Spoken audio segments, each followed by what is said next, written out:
Assalamualaikum warahmatullahi wabarakatuh. Perkenalkan saya Najmi Dalhak dengan NIM I1E024148. Saya dari kelas C, Prodi Pendidikan Jasmani. Di sini saya akan menjelaskan apa itu kurikulum dalam pendidikan.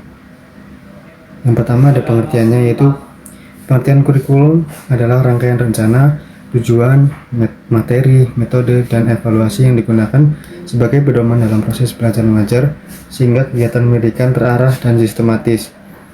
Kemudian kurikulum merupakan inti dari sebuah sistem pendidikan.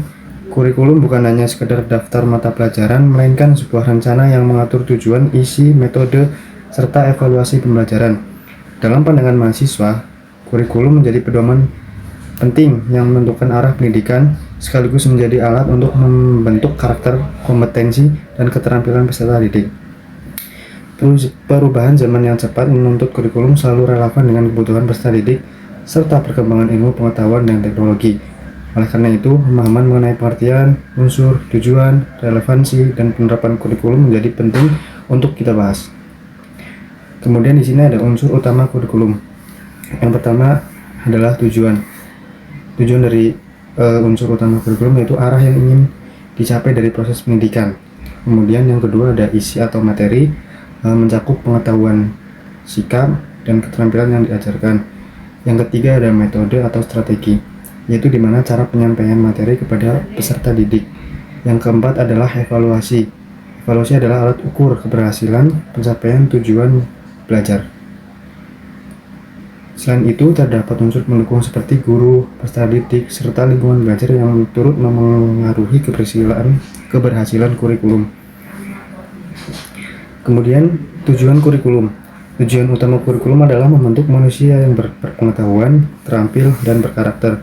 Secara lebih rinci, tujuan kurikulum yaitu yang pertama, memberikan bekal pengetahuan dasar, kemudian yang kedua, mengembangkan keterampilan berpikir kritis, kreatif, dan kolaboratif. Yang ketiga adalah membentuk sikap, moral, dan nilai positif. Kemudian yang terakhir adalah menyiapkan peserta didik menghadapi perkembangan zaman dan tantangan kehidupan nyata. Dengan kebutuhan peserta didik, menyesuaikan minat, bakat, dan gaya belajar. Kurikulum ini tidak bisa dibuat seragam untuk semua siswa tanpa mempertimbangkan perbedaan mereka. Setiap peserta didik punya minat, bakat, dan gaya belajar yang berbeda. Yang pertama, minat. Minat adalah ketertarikan siswa pada suatu bidang atau aktivitas. Kurikulum harus memberi ruang agar siswa bisa mendalami hal yang mereka sukai. Misalnya, siswa yang menyukai seni, olahraga, sains, atau teknologi. Dengan menyesuaikan minat, siswa akan lebih termotivasi untuk belajar. Yang kedua ada bakat. Bakat adalah potensi khusus yang dimiliki siswa sejak lahir, seperti kemampuan musik, matematika, olahraga, atau bahasa. Kurikulum sebaiknya menyediakan kegiatan atau mata pelajaran yang bisa mengembangkan bakat tersebut. Hal ini membuat siswa bisa berkembang secara optimal sesuai dengan potensinya masing-masing. Kemudian ada gaya belajar. Setiap siswa memiliki cara belajar yang berbeda. Misalnya, ada yang lebih cepat paham lewat gambar atau visual atau mendengar, atau bisa juga disebut auditori. Kemudian ada praktik langsung atau kinestik. Jadi kurikulum harus fleksibel dengan menyediakan berbagai metode pembelajaran sehingga setiap gaya belajar bisa terakomodasi.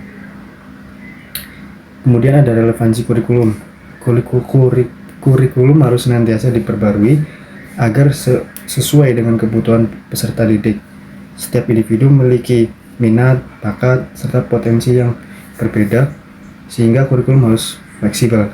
Di sisi lain, perkembangan teknologi, sosial, dan budaya menuntut kurikulum agar relevan dengan kondisi masyarakat. Kemudian ada contoh relevansi kurikulum dengan perkembangan zaman, antara lain yaitu integrasi teknologi dalam pembelajaran atau yang biasa disebut e-learning, literasi digital. Jadi pendidikan karakter untuk menghadapi krisis moral di era modern, pendidikan lingkungan untuk mendukung pembangunan berkelanjutan. Kemudian ada contoh penerapan kurikulum dalam kehidupan sehari-hari.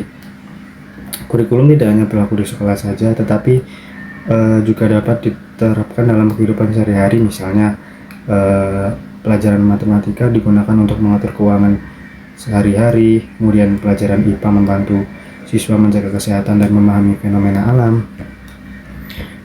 Dan juga pelajaran PPKN membentuk sikap disiplin, toleransi, dan tanggung jawab sosial. Kemudian ada pelajaran bahasa. Pelajaran bahasa sangat penting karena melatih siswa berkomunikasi efektif dalam berbagai situasi.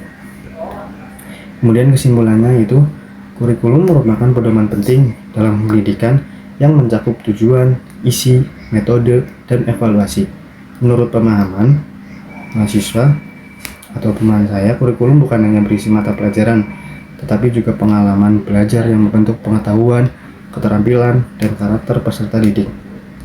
Tujuan kurikulum adalah mencetak generasi yang cerdas, terampil, berakhlak, dan siap menghadapi tantangan zaman. Kemudian juga kurikulum harus selalu relevan dengan kebutuhan peserta didik, serta perkembangan ilmu pengetahuan dan teknologi.